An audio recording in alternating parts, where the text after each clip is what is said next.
In today's video, I will be telling 3 stories. A story involving a night drive gone south, a short paranormal story, and last but certainly not least, a written story called Admit One that will play some psychological games as we listen along. A massive thank you to the writers, whose links can be found in the description.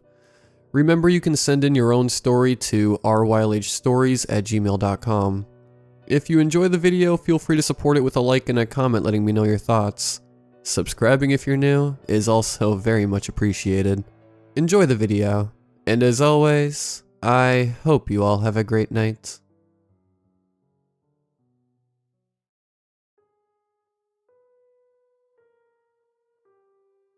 I used to love going for night drives, but I never want to do it again. My friend and I would go out for night drives all the time. Sometimes Jamie and I will find a spot where we can see the stars really well, and just lie back on the hood of his car. Driving around at night, we've had some incredible conversations, and occasionally we see some really cool things. Driving is Jamie's thing. He loves it. Last night Jamie was in an awful mood. He called me saying he needed to go for a ride and didn't want to be alone. But when he picked me up, he would barely talk to me. He was speeding, but he's a good driver, so I wasn't too concerned. We got pretty deep in the countryside, and I didn't recognize the area at all. We'd been driving for a long time though. At this point it was just dirt roads and no streetlights. I suggested we go back, but Jamie said he couldn't go home right now, so we kept going. A while later we were driving through a wooded area, when Jamie pulled over and announced he had to pee. "Don't go too far," I told him. Jamie and I had explored enough forests at night that I wasn't even slightly worried, and I thought he'd be back right away. I was looking down at my phone, scrolling through Reddit, for what felt like a really long time. I looked up to see if I could see Jamie heading back, and I thought I saw a person standing straight ahead, about 20 feet ahead. I flashed the car lights just to make sure, and sure enough, a man was standing there staring at me. Once I flashed the lights, he started groaning very loudly, and just kept staring. I immediately locked the car doors. We were in the middle of nowhere, and hadn't seen another person or passed any cars in ages. I called Jamie, but I could hear his phone ringing. He had left it in the car. My stomach dropped. There was no way it could take this long for him to pee. He should have been back by now. I started looking out the passenger window, looking for him, making a silent deal with myself that if he wasn't back in 3 minutes, I was going to call the police and drive away to somewhere safe. When I looked back straight ahead, I saw the man was only 10 feet away now, and now instead of groaning, he was weeping, still staring very intensely at me. I decided to screw waiting 3 minutes and just take off, when Jamie reappeared. The man stopped weeping. I unlocked the door for Jamie and let him into the car. Jamie looked super pale and also very stone-faced.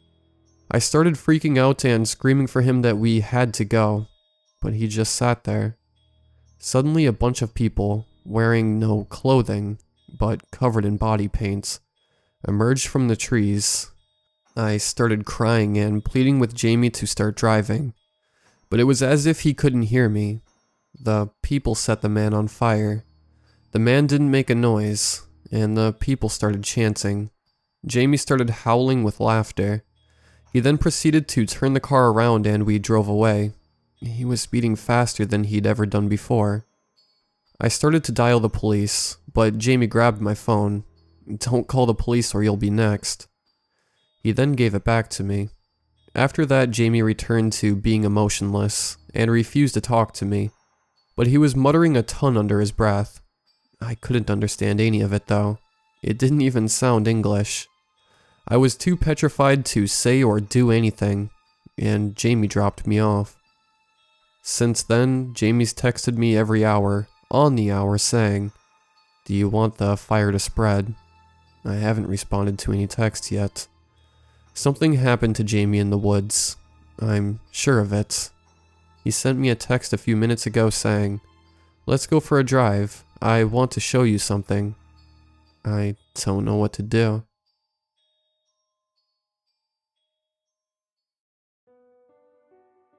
To start with, I think I should go ahead and tell you that this story probably isn't going to be as scary as most of the ones posted here.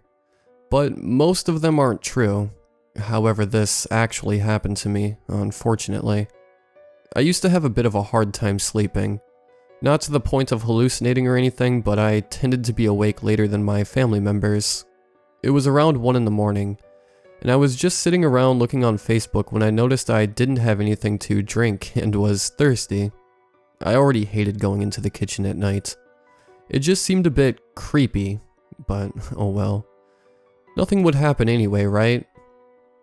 So I go in with my cup, trying to be careful not to wake anyone up, and I avoided turning on the lights so I wouldn't wake up our dogs. They'd probably start barking and wake everyone up. So I'm just being quiet, and trying to keep my mind from getting on any paranoid thoughts, so I can keep calm, and just get my drink and go back to bed. I open the fridge. The way our kitchen is set up, the door blocks off the dining room, so now my vision is pretty restricted. I fill up my cup with the last bit of tea in the pitcher. As I put the pitcher back in the fridge, I hear it. A loud, cackling laugh. I nearly crap myself. I closed the fridge door to see if my mother was messing with me or something. Even though that isn't like her, what else could it be? It being her makes sense, all except she wasn't there. No one was. I thought to myself, what was that? What's going on? What do I do? And as all of these thoughts are rushing through my head, I go into the living room. Nobody there. Look onto the porch. Nobody there. Back into the kitchen. Nobody there. Even down the hallway. You guessed it. Nobody there. It was at this point I thought, wait a minute, that kind of sounded like Miranda. Miranda is my sister, who when talking to her girlfriend or friends on the phone can sometimes get loud. So I thought, oh, she was just messing around on the phone, and I happened to hear it. But why didn't I hear anything else? Why didn't I hear her any of the times I walked by her room?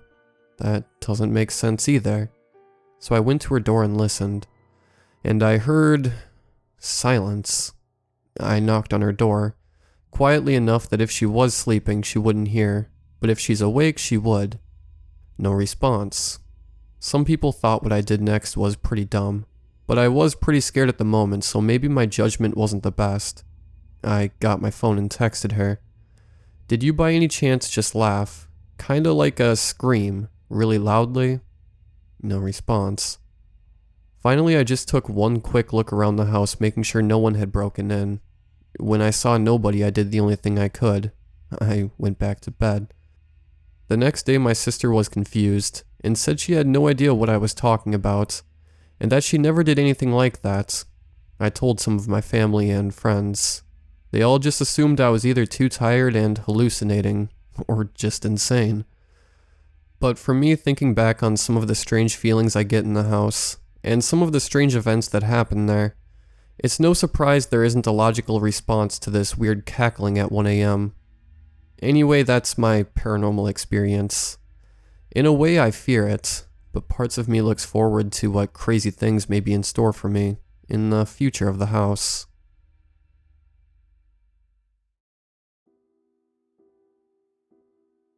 I didn't know what to get you for your birthday, until I read about this and thought it was perfect.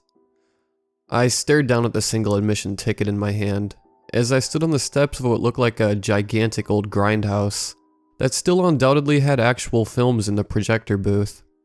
Lisa had left me there on the sidewalk, beeping her horn as she ran a stop sign and disappeared into the quiet night. She knew I enjoyed being scared.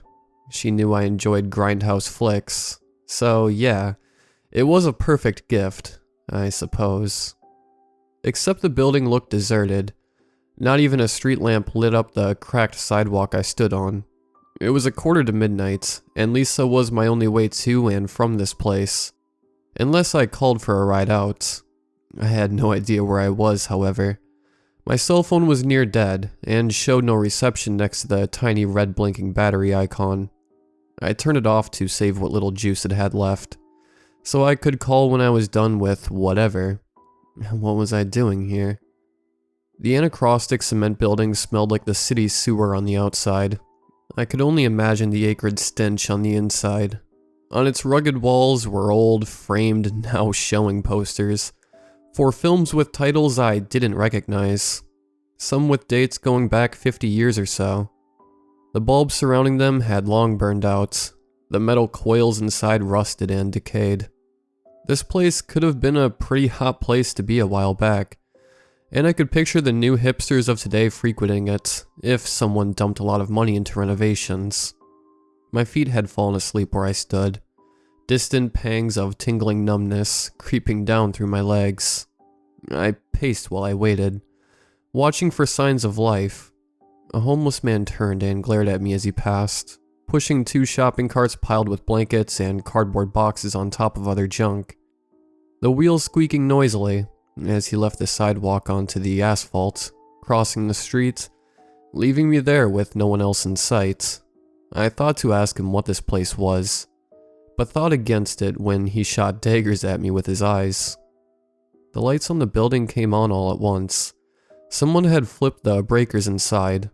The audible surge of electricity made me jump and redirect my attention to the cinema, just in time to see a shadow move into the tinted glass ticket booth. Without anything else to do, I moved towards the ticket booth, bypassing the velvet ropes that would have divided the line until I heard clucking coming from the ticket booth microphone, amplified by 2 small PA speakers on the roof. I stopped. "Please don't skip the line. Everyone will get inside. There is no reason to rush." "There's no one here," I chuckled to myself. I assumed it was part of whatever act they put on that Lisa had thought would be perfect for birthday gift for someone like me. Someone who has seen so much and experienced so much during their life that they can't feel the same anymore. To say I was an adrenaline junkie would be an understatement, as I had far surpassed that title. So far they had put on a good show, just making me jump at the lights. I wondered if the homeless man had been hired as part of the act. Maybe they closed off the street for this. I couldn't see the face of the ticket master, just his white-gloved hands when he tore my ticket and handed me the stub. "Your showing is at midnight in the left theater. Don't be late. Who wouldn't want to miss our previews for upcoming shows?" I rolled my eyes. The large analog clock inside the booth told me I still had 5 minutes to kill, but I wasn't going to spend them outside with the homeless man, who had seemed vexed that we were breathing the same air. Lisa had not bought a ticket for herself, and she had told me why when she gave me the cute, ironic birthday card with the ticket inside, but I could not remember exactly what she had said, just that it sounded like BS. Leaving me here alone was part of the setup. I knew it. I pulled on the brass handles fixed on the arched double doors, tugging on both before realizing that the doors were still locked. "You mean there aren't refreshments in the lobby?" I rolled my eyes, fidgeting away the few minutes to midnight I had left. Assuming the doors would be unlocked then, probably in a dramatic fashion. To my surprise, when the clock hit midnight, nothing happened. I tugged on the doors. They didn't budge. I was more than confused at that point, and turned back to the ticket booth for answers, which I received before I asked any questions. "Go left, Mr. Adams." The gender-neutral voice spouted from the PA system. I tugged on the doors of the theater again, frustrated. If they were selling this place as a spook fest, they should have made sure the facility was working before charging admission. I went to say as much, but was cut off by that voice again. "Not in there, Mr. Adams. Go to the stop sign and turn left," they stated, seemingly annoyed with my misunderstanding of their instructions. What was I supposed to think? I was dropped off in front of a grindhouse with a ticket that was taken, and I was told to go to the theater on the left, but not inside the building? Exasperated, I made a show of stomping down to the old, crooked stop sign. As I made the turn to the unmarked street to the left, the lights of the theater went off, one by one as each switch was hit. I could feel the heat of another light, sunlight on my back. I turned back toward the streets, but there was no longer a street there. It wasn't night anymore. I wasn't in the same place anymore. The scene in front of me was painfully familiar. I was walking into a playground. Specifically a playground from my own childhood. You know that feeling you get when you think you might pass out? That happens when you're drunk sometimes? I felt that, combined with a subdued general malice, knowing that the questions were going to come. The monotone voice of the Ticketmaster wafted into my brain, like the on-scene narrator of a movie scene. This is our first preview this evening, and it will be a real gem when it hits theaters. If it hits theaters. The release date is unannounced, unfortunately. Please watch quietly and do not disturb the actors. Part of me expected it to also remind me to turn off or silence my phone, but I heard nothing regarding it, as if the Ticketmaster knew that I had already shut my phone off when I was outside the theater. I accepted that he, let's say, for the sake of continuity, were probably watching me from the time Lisa dropped me off to the time they made a show of lighting the place up, which had disappeared entirely. When I turned to look at where it would have been behind me, there I stood surrounded by children playing, screaming, laughing, running circles around me, their eyes never turning to meet me, their curiosity never getting the best of them. I expected one to ask me who I was, or what I was doing there, or one of the adults stationed around the park to come and snatch the children away from the strange man that had just appeared out of thin air. Nothing happened. They paid no attention to me, and I soon realized that they could not see me at all. I went to wave my arms and yell in panic, but a terrible sound, worse than nails on a chalkboard, sent waves of white-hot agony bouncing off the inside of my skull. Do not make any sound or disturb the actors. You have been warned once. Do not make me warn you again. The Ticketmaster's voice hissed over the sound, and I immediately complied. Dropping my arms at my sides, I had recognized the playground initially, but I had forgotten the name of that elementary school I had only spent a year at before I got expelled, for what happened on this playground. All around me, I noticed that the children were being taken by their parents to unseen vehicles. The sun, was it really, had begun to set, casting tones over the lush green fields and sandboxes. To my right, I saw the glistening metal of the jungle gym slide where it had all begun. Then I saw him. Then I saw myself. Or was it me? Two little boys appeared, walking up behind the jungle gym, one holding a bat and the other holding a ball. I recognized the chubby freckled cheeks and pig snout nose of Brian, whom I thought was my only friend in school. I was surprised the Ticketmaster did not reprimand me for when I ran over to the jungle gym, just to get a better look at the shaggy brown-haired boy with glasses that was tossing a baseball up into the air, too far for him to catch with ease. The ball tumbled down the artificial hill the jungle gym sat on, and rolled to the toe of my shoes, where I stopped at the bottom. On cue, the boy with glasses ran over after it, stopping short of where I stood, with a skid that raised dust off the unglued soles of his ripped Converse. I beckoned him to look up telepathically, hoping to meet his eyes. I didn't have to, however. As I stared down at the 8-year-old, I was certain I was staring at my 8-year-old self. I couldn't move or speak. What does one say to themselves in this particular situation? I feared that skull-splinting sound the Ticketmaster had warned me with. But I knew what was going to happen next. I didn't know how sadistic Brian was. It wasn't like I had gone to school long enough to hear the rumors that had been circulating about him, or long enough for anyone to care to warn me to stay away from him. My parents had even supported our friendship, thinking I was off to a good start in my new school. I watched the baseball rise and fall into my 8-year-old hands until I fumbled, the ball starting to bounce away from me again. But instead of landing at my feet, it bounced right into Brian's hands. The baseball was a gift from my father that had been passed down from his father, and so on. I was never a big baseball fan, and obviously didn't have a positive career outlook as a pitcher, but the ball had sentimental value, even if I didn't remember the player's name who had hit it into the stands, right into my great-grandfather's open mitt. "Oh, thanks. Can I have it back now?" My younger self pleaded, trying to hide the panic in his voice.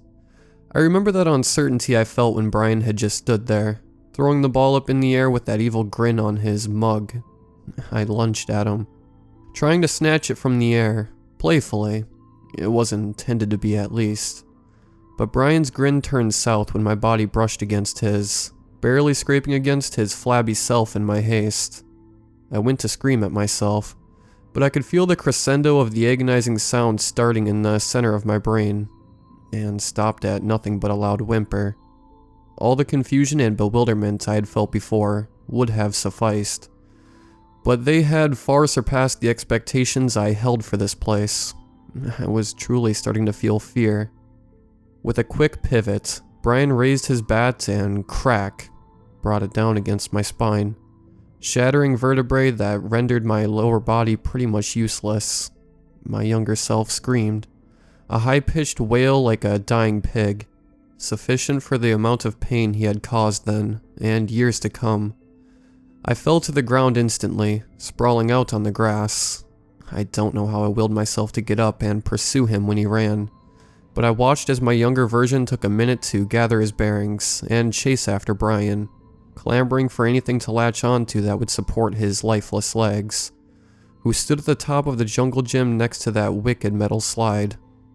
"Give it back," I cried breathlessly at him, using the random wooden beams on the structure to support myself, my upper body effortlessly pulling my weight in a way that seemed impossible, now that I was able to watch what transpired in third person. Nothing but adrenaline. Brian taunted me with the ball, pretending to throw it out over the trees, not caring that he had just temporarily paralyzed me, ruining my love of sports and all the ambition I had to play them at that age. I remembered it even as I watched the memory play out in front of me, with all the terrible details of reality. I had had enough, just as I was watching enough of Brian messing with me and not being able to do again what I had done then. With the dexterity of a not half-paralyzed spider monkey, using the beams for leverage, I lunged at Brian at full speed, the entire weight of my 98-pound, 8-year-old body crashing down against him. I didn't push him off the jungle gym then, but I should have. The struggle commenced in front of the slide, but I had the advantage of being on top of him then, and the pull bar above the slide was more than enough to stabilize my partially limp lower body. I remember thinking about how I wanted to punch that grin off of Brian's face. And I did, with such force that he lost his balance and started down the slide. We had just moved to Texas when the state was averaging 98 to 100-degree temps in September, only 2 months into the school year. My mom had made a comment that she couldn't believe they would install a metal slide, of all things, and warned me to not go on it if the sun had been beating down like it had on that day. The sound Brian made as he hit the slide was inhuman and guttural, loud enough for anyone within yards of the playground to hear. He was wearing a basketball jersey, his dad's, that was too big for him, and started to ride up his back as he descended. I closed my eyes. The smell of bacon frying and the sizzling sound of his flesh literally cooking on the slide was enough. I could hear my own voice screaming now, frantically calling for help. That was the part where Brian's flesh had melted onto the metal, causing him to get stuck on the slide. The smell of burning skin and fat wafted by me, bringing me back to the memory I was experiencing again. Everything went black. I opened my eyes and I was on the street again, standing at the intersection with the crooked stop sign. I could hear a slow clap sounding off in the distance, that gradually became louder as it came closer, and then was inside my head. "Only a short intermission before our main feature. Take a breather. We'll be back soon," the Ticketmaster announced joyfully, before leaving me with less than a minute to wrap my head around what I had just experienced, before throwing me into another segment. This one did not seem familiar. Wind was blowing through my hair, and when my eyes finally adjusted to my new surroundings, I was seated on top of a moving vehicle that was traveling top speed on a highway at night. The stark contrast between this and the previous scene made my eyes itch and burn as my vision struggled to adjust. I could hear sound coming from the inside of the vehicle, clear enough that it felt like I was hearing it through headphones. I recognized one of the speaking voices as Lisa's vivacious, girly tone, and my own, much deeper bass vocalizations. Was this one also from the past? I didn't recognize any of the exit signs we passed, flying by us in streaks of light and color, driving too fast. The road shrunk down to 2 lanes, as we entered a stretch of forest where the highway became a less maintained state road. Lisa's cheerful laughter had long since turned to irritation, her tone more vicious, animalistic even. We were fighting, from what I could tell, but I couldn't discern what about. Everything that was said sounded like it was in a different language. "Sorry, the dubbed version never came in." The Ticketmaster sounded bored as he chimed in. Seated somewhere behind the depths of my mind again, the car began to drift into oncoming traffic. The correctional jerk that followed almost threw me from where I was perched on the roof, though I assumed that was impossible. I was just an audience member watching a show, I reminded myself, feeling the car drift again. The 2 lanes became more narrow as we careened toward an old bridge, traveling about 85 miles per hour.